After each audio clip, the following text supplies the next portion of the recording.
Oke teman-teman, kali ini kita akan membahas bagaimana cara membangun sebuah mobile server menggunakan Kitor. Nah, jadi Kitor ini hanya bisa digunakan oleh bahasa pemrograman Kotlin saja ya teman-teman, tidak bisa bahasa lain. Nah, oke, jadi kita ke homepage-nya dulu ya, Kitor. Nah, jadi ini situs resmi dari kitor.io. Nah, jadi teman-teman bisa melihat dokumentasinya lebih lanjut untuk memperdalam bagaimana cara membangun sebuah API menggunakan Kitor ya. Oke, jadi saya kali ini mengajarkan gimana cara menggunakan Kitornya itu menggunakan IntelliJ. Maka dari itu kita buka dulu IntelliJ-nya.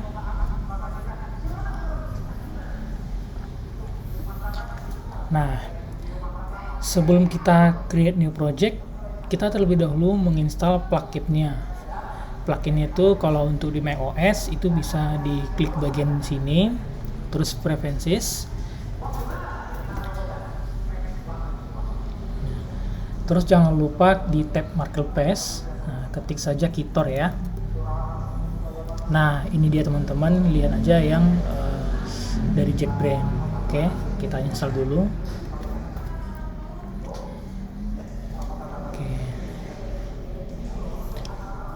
Nah, setelah selesai kita restart dulu IDE-nya.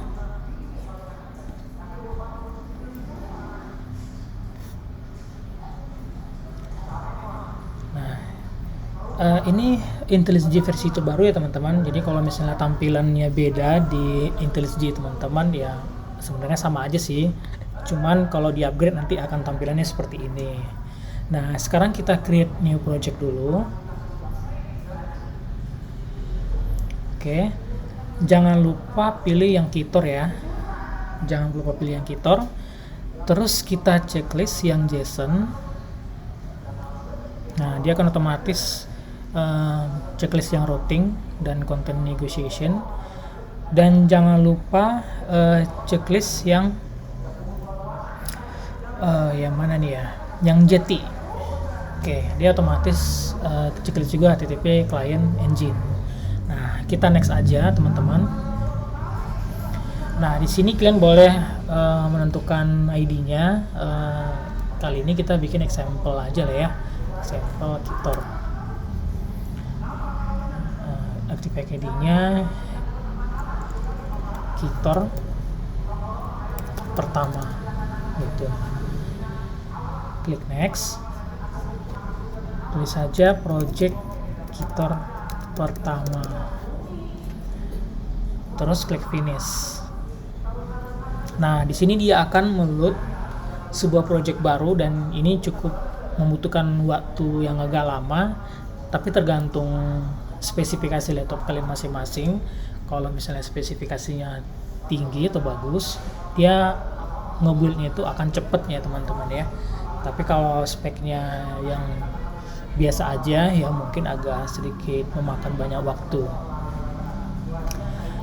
Nah, untuk melihat kelas projectnya, lihatnya di sini teman-teman ya, di nama project kita, terus di src atau source dan application.kt. Jadi KT ini extensionnya dari Kotlin ya teman-teman ya. Kalau Java ya .java seperti itu. Nah, ini sudah langsung dibuatin standar oleh Kitornya.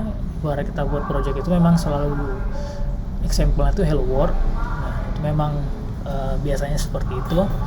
Nah, untuk menjalankannya itu dia harus membuat konfigurasi dulu. Seperti ini kan nggak bisa tekan run ya, karena memang konfigurasinya belum dibikin.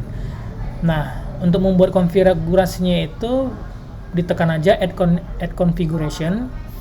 Setelah itu tekan tombol plus ini dan tekan yang application.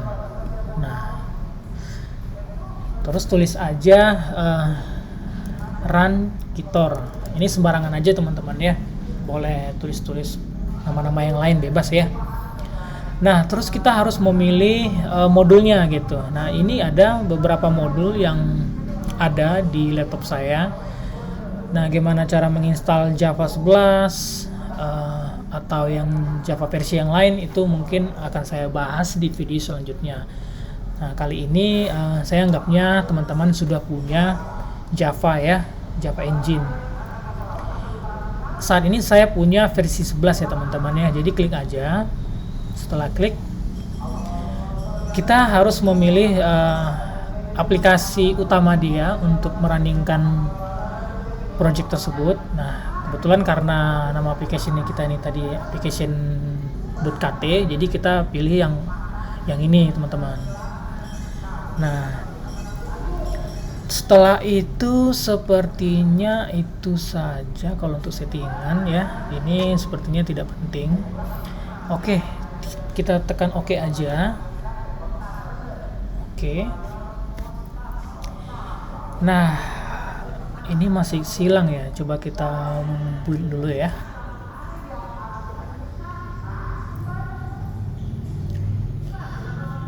Oke, loading lagi seperti biasa ya, sesuai spesifikasi laptop. Oke, ini sudah hilang ya, tanda silangnya itu. Sekarang kita coba running aja. Oke, ini apa lagi ya? Ini sepertinya kita memilih yang ini sepertinya salah atau gimana ya? Kita coba run dulu ya. Oke, baru bisa.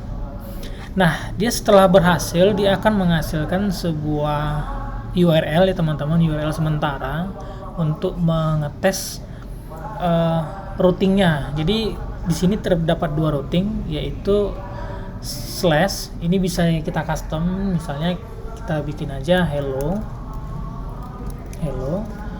Nah, kalau ini untuk format JSON-nya. Jadi kalau untuk format JSON itu kita call-nya ini respon ya.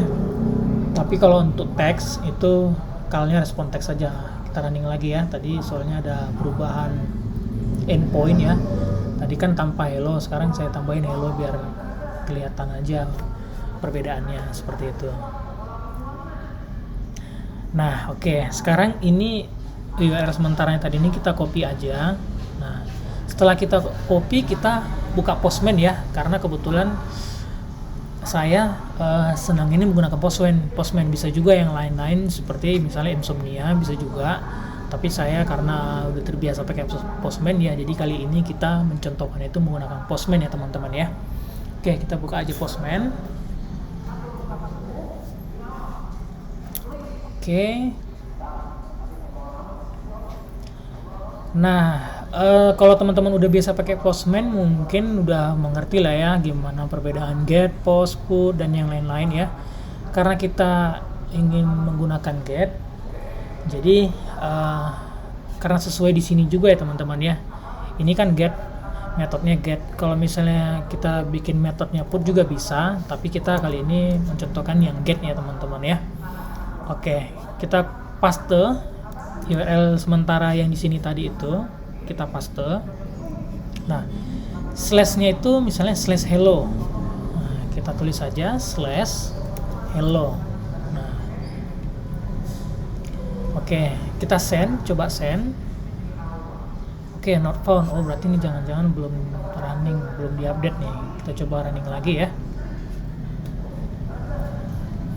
Nanti kalau berhasil teman-teman, dia akan menghasilkan respons hello world ya kalau berhasil. Kalau misalnya enggak seperti tadi itu 404, berarti ada yang gagal gitu gara-gara kita rubah tadi gitu. Oke, ini sepertinya sudah berhasil ya. Belum, kayaknya belum,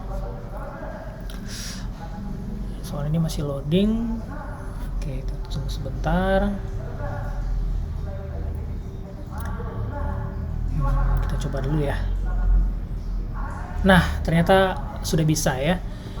Jadi hello ini sesuai yang di sini tadi, endpointnya hello. Kalau misalnya kita rubah yang lain boleh, terserah. Tapi jangan lupa untuk di running kembali teman-teman ya, karena untuk mengupdate-nya itu harus di running kembali gitu untuk mengupdate perubahan tersebut. Nah, jadi ini hasilnya dalam bentuk teks ya teman-teman ya. Kalau untuk biasanya kalau kerja di perusahaan itu biasanya itu responsnya itu bentukannya itu JSON. Nah, untuk JSON gimana caranya? Seperti yang awal sudah saya jelaskan tadi, kita menggunakan call response gitu. Nah, contohnya itu hello, nama objeknya, value-nya itu word. Nah, kita coba aja ya di Postman. Ini kita copy,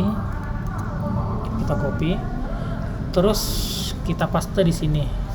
Ups, garis miringnya ada 2 kali ya. Oke, kita send. Nah, di sini udah kelihatan ya format JSON-nya. Ada hello, ada word gitu. Kalau kita ganti value-nya juga bisa, atau dari database langsung bisa, tapi itu akan saya jelaskan di video selanjutnya teman-teman ya. Nah, untuk kali ini saya hanya menjelaskan untuk pengantarnya dulu, supaya teman-teman apakah teman-teman tertarik atau enggak nih. Kalau misalnya tertarik ya akan saya buat video selanjutnya. Kalau misalnya enggak ya mungkin hanya sampai di sini aja pembelajaran teman-teman. Nah, jadi itu saja ya teman-teman, gimana cara membangun sebuah mobile server menggunakan Kitor. Untuk pembahasan selanjutnya akan saya bahas di video selanjutnya. Oke? Terima kasih.